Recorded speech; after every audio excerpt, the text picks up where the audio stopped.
The traveler visiting the ARGOSARONIC for the first time is impatient to glimpse a side of the celebrated, spread out on all sides over the rocks, a town the like of which he has never seen before. 2- and 3-story houses, all built in grey stone, following an austere, frugal design. Some of the houses stand out of their size. These are the famed mansions of the captains decorating the town.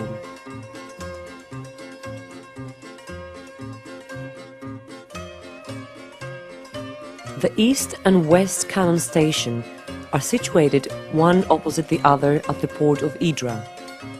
Those cannon stations used to protect the entrance to the port during the years of the War of Independence against the Turkish depression.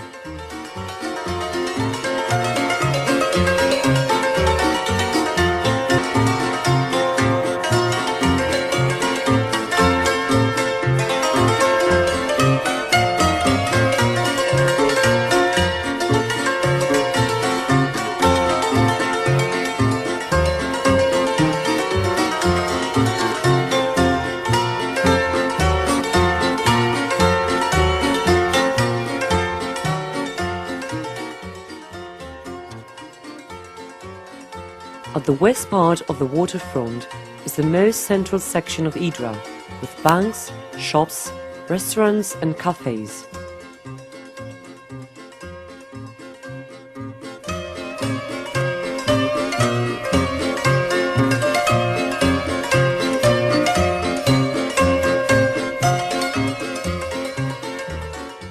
In the shops one can find touristic products, copies of antiques and many other traditional products.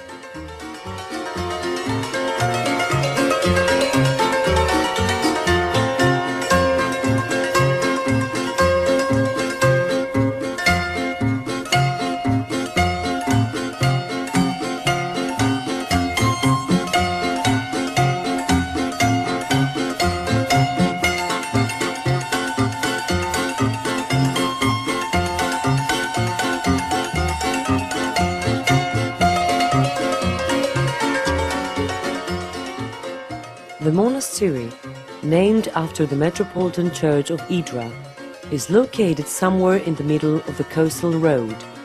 It was built in the mid-17th parapet. A heavy cannon is pointed towards the sea. These are the same cannons, in the same positions, which protected the port during the years of the Revolution. The parapet proceeds even further along, and along with it the cannons. Now there is another cafeteria, larger than the first. A staircase leads down to the rocks, where people are sunbathing and swimming. The sea water at this point takes on an unbelievable color, a blue indigo, mixed in the shallower areas with emerald and green. After the tour of the port and the walk from Periptero to Kaminia, the visitor can now get to know the inside of the town. The best way to do this is to start at Lignos Street, which is on the right of the monastery, turning right a little further down to visit the historic house of Lazaros Kountouriotis. This is now an annex of the National Historical Museum in Athens. Lazaros Kountouriotis was an important historical figure during the struggle of 1821. Inside the town, the visitor can find traditional restaurants with great local food. Very famous local food is the pasta and mizithra, a soft cheese, and the boubari, which is stomach filled with rice, mince and spices baked in the oven.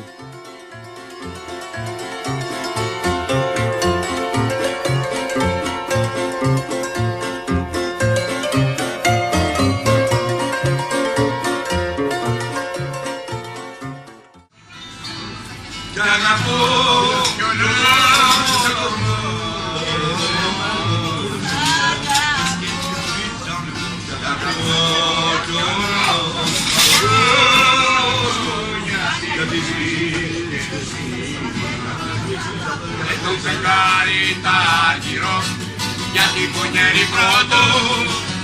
Πάρε ναυτάκι Συριανό.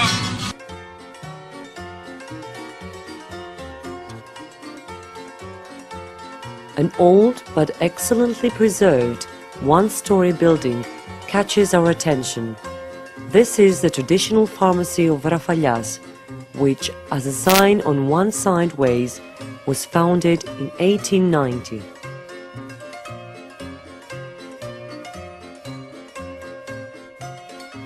Niaulis Street, the main road of Hydra, is only a short distance from this pharmacy, where it seems as though time has stopped since 1890.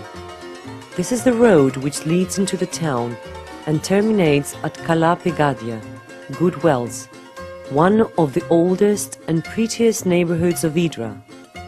The name comes from two wells which are located there. Their parapets are whitened and are covered with a conical iron seat that has been painted grey.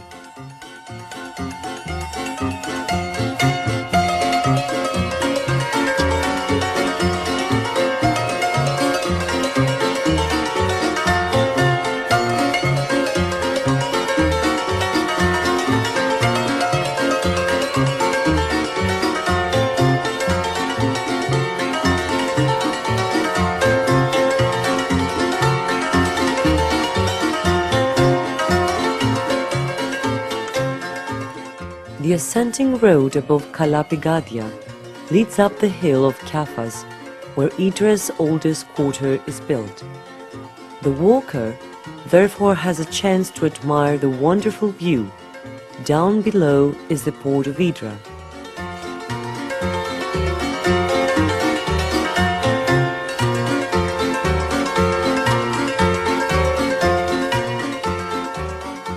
By starting the tour of the island with a speedboat from the port of Hydra, you first meet a coastal settlement built on the slope of a pretty mountain, the Vlichos. The next beach after Vlichos is Palamidas, with a large, old building to the left with a few boats, protected behind a dike built next to the sea. The beach of Agios Georgios is at Bisti, near the bay of the same name. This beach has crystal clear waters and is located in between two hills full of pine trees. After Bisti and its bay relatively close is Agios Nikolaos, a pebbly beach. There is a large gulf at its cove with rocks to the right and a forest further in. The next beach, Nisiza, with the rocks to the right, the brown mountain and the vegetation further in, is said that the port of the ancient settlement of Episkopi was here. The most interesting beach on the north side of the island is Linioniza. The first sight of the rocks at the entrance and the large sandy beach with its crystal clear waters is enough to take your breath away. The tour of the island will end with a visit to Mandraki. This was the military port of the Hydrids during the years of the War of Independence. Hydra's fame has spread beyond the borders of Greece, reaching as far as the other side of the world. All visitors to the island talk of the pretty harbor with the traditional houses spread over the rocky slopes in the surrounding hills, the wonderful mansions built in grey stone with a white outline around the windows, the mansions built by the Hydriot captains with great care, when their merchant fleet ruled the whole of the Mediterranean, bringing great wealth to the island, in the days when little Hydra was indeed the noble lady of the ARGOSARONIC.